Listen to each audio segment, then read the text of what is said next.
મુંડાજી માં આટલા આદિવાસીઓ લોકોની કરોડો લોકોની આસ્થા છે.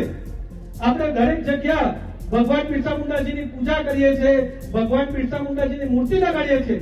ત્યારે 2024માં જાન્યુઆરીમાં જ્યારે દિલ્હીમાં આમ આદમી પાર્ટીની સરકાર હતી અને ત્યાં આદિવાસી લોકોએ ભગવાન બિરસા મુંડાજીનું સ્ટેચ્યુ લગાડ્યું, તો આમ આદમી પાર્ટીના કાર્યકર્તાઓ અને આમ આદમી પાર્ટીના નેતાઓએ એક જ દિવસમાં ભગવાન બિરસા મુંડાજીનું સ્ટેચ્યુ પણ હટાવી દીધું. આ બતાવે છે કે આ ચૈતર વસાવા જે આદિવાસી કરે છે એમની પાર્ટી જ કેટલા આદિવાસી વિરોધી છે. અને એટલું જ નહીં, બીજા એક ઠગ ધારાસભ્ય બાજુની વિધાનસભામાં છે વાંસદામાં, એ પણ આદિવાસી કરે છે.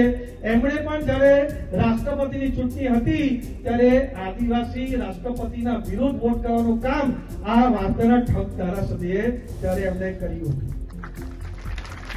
અને રાહુલ ગાંધી જ્યારે અમેરિકા ગયા ત્યારે એમણે એમ કહ્યું કે અમારી સરકાર આવશે તો અમે એસટી, એસસી અને ઓબીસી નું આરક્ષણ કાઢી લેશું, એવું બયાન એમણે આપ્યું. આ મેં 4 વાર લલકાર આપી કે ભાઈ તું બહુ આદિવાસી કરે છે, તો એક વાર તો તારા રાહુલ ગાંધી વિરુદ્ધ બોલીને બતાવ કે કોઈની પણ સરકાર આવે પણ આદિવાસી સમાજનું આરક્ષણ લઈ લેશે. એમણે એક પણ વાર હિંમત નહીં કરી. એ પણ બતાવે છે કે એ ભાઈ પણ કોંગ્રેસના પાર્ટીના પોપટ છે. જેટલું કોંગ્રેસ બોલે એટલું જ કરે. અને એમણે તો હમણાં પૂરી તૈયારી કરે છે કે વાસ્તવમાં જે રીતનો માહોલ બન્યા છે 100% ભારતીય જનતા પાર્ટી જીતવાની છે અને એમની પાર્ટી પણ એમને કોઈ ગણતી નથી. એટલે આમ આદમી પાર્ટીમાં કુદાકડો મારવાની પૂરી તૈયારી આ વાસદાના ઠગ ધારાસભ્ય પણ કરી રહ્યા છે.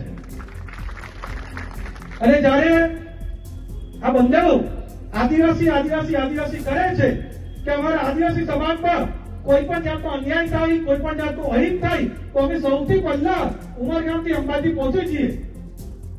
ત્યારે દાભેલની અંદર આપણા આદિવાસી સમાજના યુવકની હત્યા થઈ. કસાઈઓએ એની હત્યા કરી કારણ કે આદિવાસી સમાજના યુવકે ગૌ હત્યા કરવામાં ઇનકાર કર્યું, એમનું મર્ડર કરી દીધું.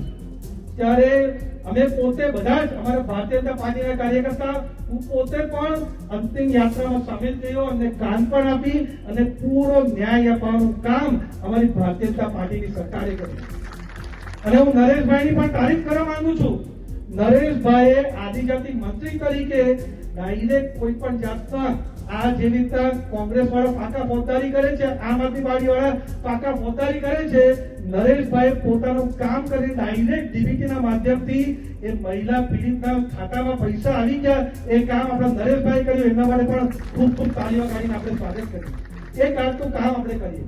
પણ જે ચૈતર વસાવા અને વાર્તાના ધારાસભ્ય આદિવાસી કરે છે, એ ત્યાં જ્યારે કસાઈએ એમની હત્યા કરી ત્યાં નહીં ગયા. 10 દિવસ 15 દિવસ પછી પ્રેશર આવ્યું ત્યારે એ ગયા અને ત્યારે પણ કસાઈ વિરુદ્ધ એક પણ શબ્દ બોલવાની હિંમત નહીં કર્યું. ફક્ત માથા ભારે શબ્દ એટલું બોલી જતા રહ્યા. અને વાર્તાના ધારાસભ્ય તો અહીંયાથી ઉમરગામ કઈ થાય તો પણ જતા રહે, ઝારખંડ થાય તો પણ જતા રહે, પણ નવસારી જિલ્લાની અંદર હત્યા થઈ તો પણ ત્યાં ગિયાની. એ બતાવે છે કે આદિવાસી વિરોધી કોણ છે અને આદિવાસી સમાજ સાથે કોણ છે. તમને આજે આદિવાસી સમાજના દીકરા તરીકે, સાંસદ તરીકે, પૂરના નેતૃત્વની તરફથી કહું છું